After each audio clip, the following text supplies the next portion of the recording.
चिंता में खुद को बर्बाद मत करो।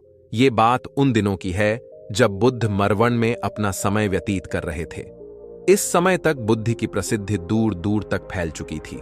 बहुत दूर दूर से लोग अपनी चिंताओं और परेशानियों का समाधान खोजने के पास आते थे। ऐसे ही एक दिन जब बुद्ध मरवन में अपने शिष्यों को प्रवचन दे रहे थे तो एक अधेड़ उम्र का व्यक्ति अपने 21 वर्ष के पुत्र को अपने साथ लिए बुद्धि की तरफ चला आ रहा था। जब यह प्रवचन स्थल के पास पहुंच गए तो एक नजर उन पर डाली और इशारे से बैठने के लिए कहा। जब प्रवचन समाप्त हो गया और सभी लोग वहां से चले गए तो बुद्ध ने उस व्यक्ति को अपने पास बुलाया और बैठने के लिए कहा। वहां चारों तरफ हरियाली छाई हुई थी। मौसम बहुत सुहाना था और तरह तरह के पक्षियों की आवाजें गूंज रही थीं। ऐसा नजारा देखकर उस व्यक्ति को अंदर से असीम शांति महसूस हो रही थी। इसके बाद बुद्ध ने उस व्यक्ति से आने का कारण पूछा तो इस पर व्यक्ति ने कहा, यह तथागर, मैं 2 दिन की लंबी यात्रा करके अपने पुत्र को आपसे मिलवाने लाया हूं। ये मेरा इकलौता पुत्र है और ये हर समय थका थका रहता है। ऐसा लगता है जैसे इसके अंदर कोई जान ही नहीं है, कोई प्राणी नहीं है। इसका स्वभाव भी काफी चिड़चिड़ा हो गया है। अगर हम इससे कुछ भी कहते हैं तो ये हमारी छोटी छोटी बातों पर गुस्सा हो जाता है। इसके देखने की क्षमता भी उम्र से पहले ही कमजोर हो गई है और इसके बाल भी सफेद पड़ने लगे हैं। इतनी कम उम्र में इतनी बड़ी उम्र का लगना मुझे तो कुछ समझ नहीं आ रहा। किसके साथ हो, क्या रहा है तथागर? मैं अपने पुत्र के स्वास्थ्य को लेकर बहुत चिंतित हूं।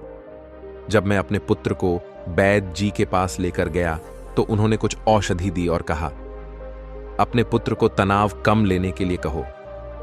वो अपने दिमाग में बहुत अधिक तनाव लेता है, इसलिए उसकी ऐसी हालत हो गई है। लेकिन मुझे उनके बहुत समझाने के बाद भी तनाव का मतलब समझ नहीं आया। मुझे नहीं पता कि तनाव होता क्या है, यह किन कारणों से आता है और उसे कैसे अपने पुत्र के दिमाग से निकालूं। लेकिन मुझे सबसे पहले तो यह समझना है कि तनाव होता क्या है। इसीलिए तथागत मैं आपके पास आया हूं। कृपया आप मेरी समस्या का समाधान कीजिए।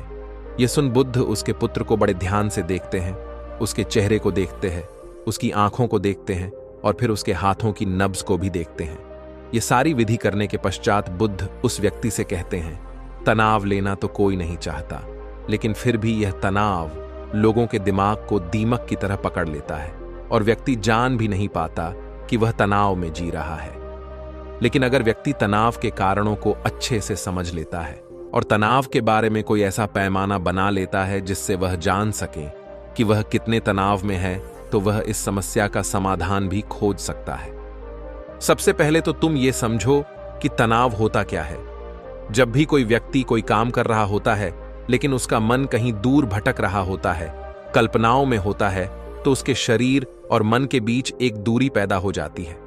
यह दूरी जितनी अधिक होगी, व्यक्ति उतनी ही ज्यादा बेहोशी की अवस्था में होता है और शरीर व मन के बीच की इसी दूरी, इसी खिंचाव को तनाव कहा जाता है। आखिर कोई पसंदीदा खेल खेलने के बाद व्यक्ति चुस्ती और प्रसन्नता से क्यों भर जाता है, जबकि उसने तो अपने शरीर को थकाया है। लेकिन समझने वाली बात यह है कि खेलते समय मन और शरीर एक साथ पूरी तरह से उस खेल में केंद्रित होते हैं, जिससे शरीर और मन के बीच दूरी पैदा नहीं होती और कोई तनाव पैदा नहीं होता।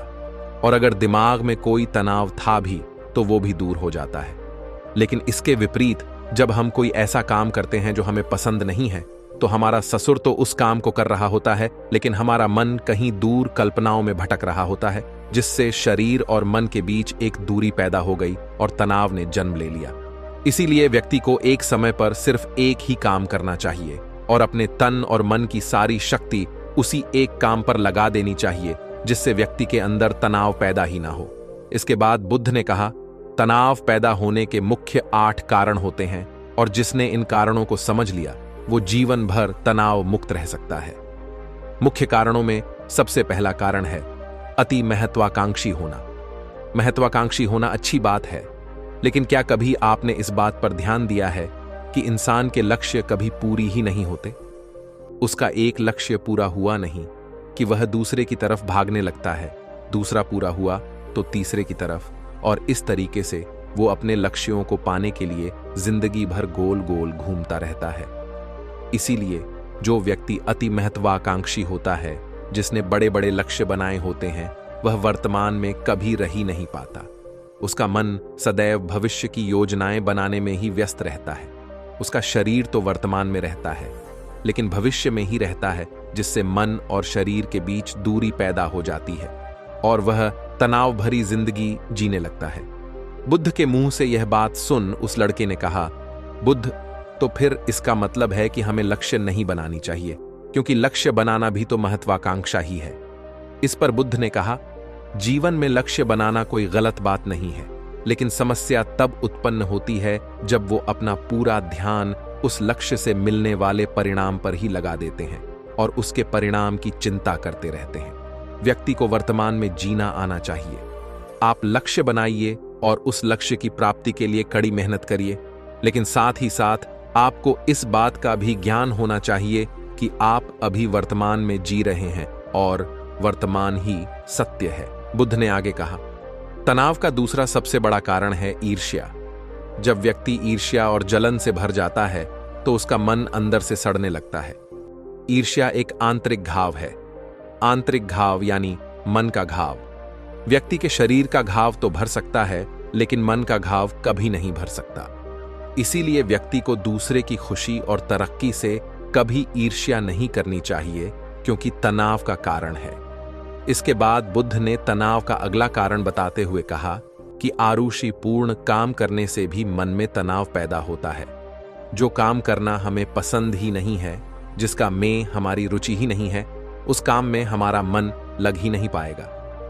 हमारा शरीर तो वही बैठा रहेगा, लेकिन हमारा मन कल्पनाओं की उड़ान भरेगा, जिससे शरीर और मन के बीच दूरी पैदा हो जाती है और व्यक्ति तनावग्रस्त हो जाता है। इसीलिए इंसान को हमेशा अपनी रुचि के अनुसार ही कार्य करनी चाहिए।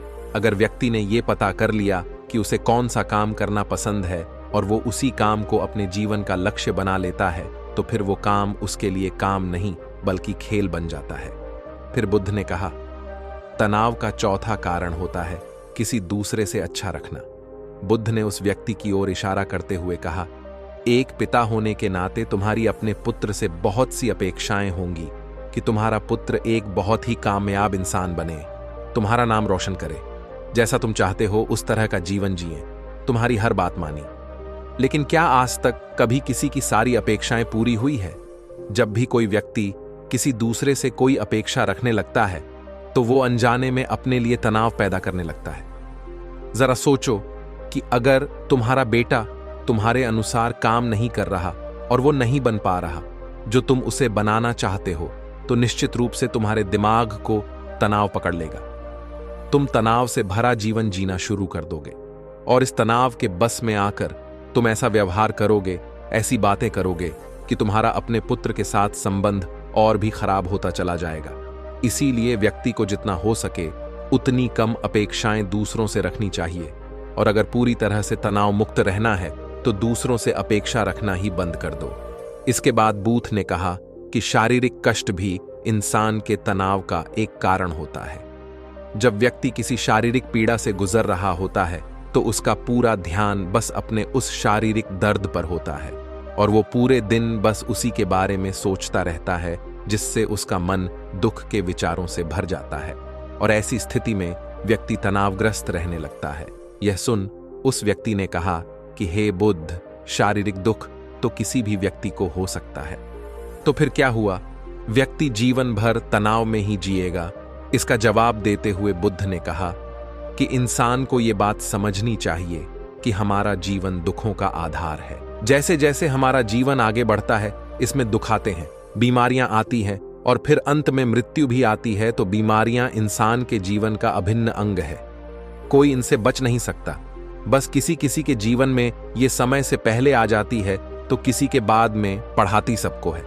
जब इंसान का मन इस बात को अच्छे से समझ लेगा तो फिर वह अपनी बीमारी के बारे में सोच सोचकर ज्यादा तनाव नहीं लेगा, क्योंकि यह हमारे जीवन का अभिन्न हिस्सा है और इसके लिए व्यक्ति को शारीरिक रूप से भी अभ्यास करते रहना चाहिए। अपने जीवन में व्यायाम और स्वस्थ जीवन शैली को भी जगह देनी चाहिए ताकि उसका शरीर लंबे समय तक निरोगी रहकर सही से काम कर सके। तनाव का अगला कारण होता है अपनी योजनाओं को समझने के लिए समय न देना। कुछ लोगों के दिमाग में कोई विचार आया नहीं है कि वो बिना सोचे समझे उस पर काम करना शुरू कर देते हैं, और जब उस काम में उन्हें असफलता मिलती है तो वह तनाव से भर जाते हैं, क्योंकि उन्होंने उस काम को शुरू करने से पहले उसके बारे में पूरी जानकारी इकट्ठा नहीं की थी। इंसान को कोई भी काम शुरू करने से पहले उसके अच्छे और बुरे परिणामों के बारे में ठीक से सोच विचार कर लेना चाहिए। इंसान को इस बारे में भी सोच लेना चाहिए कि अगर ये योजना सफल नहीं हुई तो फिर इसके बाद मैं क्या करूंगा। इसलिए व्यक्ति को अपनी योजनाओं को ठीक से समझने के लिए पूरा समय देना चाहिए, ताकि बाद में उस योजना की वजह से तनाव पैदा ना हो। तनाव का 7वां सबसे बड़ा कारण होता है टाल मटोल करना, आज के काम को कल पर टालना। आप लोगों ने यह कहावत तो सुनी होगी कि आलसी इंसान के शरीर का सबसे बड़ा शत्रु है। इंसान आलस्य की वजह से आज के काम को कल के लिए टाल देता है और फिर काम को टालना उसकी आदत बन जाती है। काम को कल पर टालने वाले व्यक्ति का काम कभी भी समय पर पूरा नहीं हो पाता, और अगर किसी तरह से पूरा हो भी जाता है तो वह उतना अच्छा नहीं हो पाता जितना अच्छा उसे किया जा सकता था, और फिर यह बात व्यक्ति के अंदर तनाव पैदा करती है। लेकिन काम को टालना या काम को एकदम अंत समय पर करना एक आदत है, इसीलिए व्यक्ति ना चाहते हुए भी बार बार अपनी इस आदत का शिकार बन जाता है और काम को टालता रहता है, और फिर जब काम की समय सीमा पास आ जाती है तो वह तनाव से भरकर काम को पूरा करने का प्रयास करता है। इसीलिए तनाव मुक्त रहने के लिए व्यक्ति को काम को टालने की आदत छोड़नी पड़ेगी, और यह तभी संभव है जब व्यक्ति काम को समय से पहले खत्म करने का निश्चय करे। सबसे आखिरी और सबसे प्रमुख कारण जो तनाव का होता है वो है ज्यादा सोचना। लगातार सोचते रहना भी एक बीमारी है, और यह उस व्यक्ति में सबसे ज्यादा पाई जाती है जो कपोल कल्पनाएं करता है, जो अतीत की घटनाओं और भविष्य की बातों के बारे में सोचता रहता है, जो बेवजह के अनुमान लगाता रहता है। इसीलिए व्यक्ति को ज्यादा सोचने की आदत पर लगाम लगाना चाहिए। इसके लिए जितना हो सके खुद को काम में व्यस्त रखना चाहिए, और हर दिन ध्यान का अभ्यास करने को अपने जीवन का हिस्सा बना लेना चाहिए। बुद्ध के मुंह से यह सारी बातें सुनकर उस व्यक्ति ने हाथ जोड़कर कहा, बुद्ध, मेरा पुत्र तो अभी मात्र 20 वर्ष का ही है, और इसमें अभी इतनी समझ भी नहीं है कि यह आपकी बताई सारी बातों का एक साथ पालन कर सकें।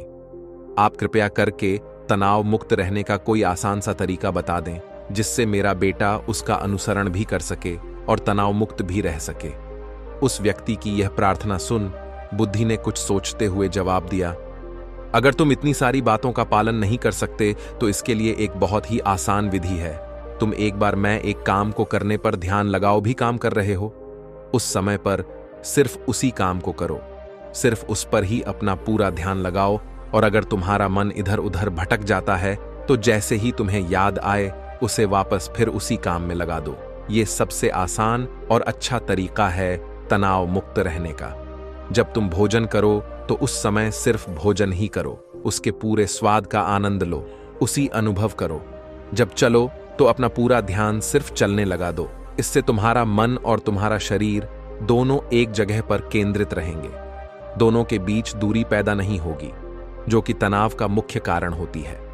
दोस्तों, आज की युवा पीढ़ी एक ही समय पर 2-2, 3-3 काम करने के आदी हो चुकी है, जैसे फोन पर बात करते हुए गाड़ी चलाना, खाना खाते हुए टीवी देखना, ये फोन चलाना, और फिर इनकी शिकायत रहती है कि मैं तनाव में जी रहा हूं, मेरा मन शांत रहता है, मैं चिड़चिड़ा सा हो गया हूं। जब कोई व्यक्ति एक ही समय पर 3-3 काम करेगा तो तनाव पैदा होना तो स्वाभाविक है, क्योंकि दिमाग तो एक समय पर पूरा ध्यान लगाकर सिर्फ एक ही काम कर सकता है। पूर्ण रूप से एक ही समय पर 2 कामों पर ध्यान कभी नहीं लग सकता। इसीलिए जहां तक संभव हो सके एक समय पर सिर्फ एक ही काम करने का प्रयास करें, वो भी पूरे ध्यान के साथ। दोस्तों, आशा करता हूं कि आपको इस कहानी से काफी कुछ सीखने को मिला होगा। धन्यवाद।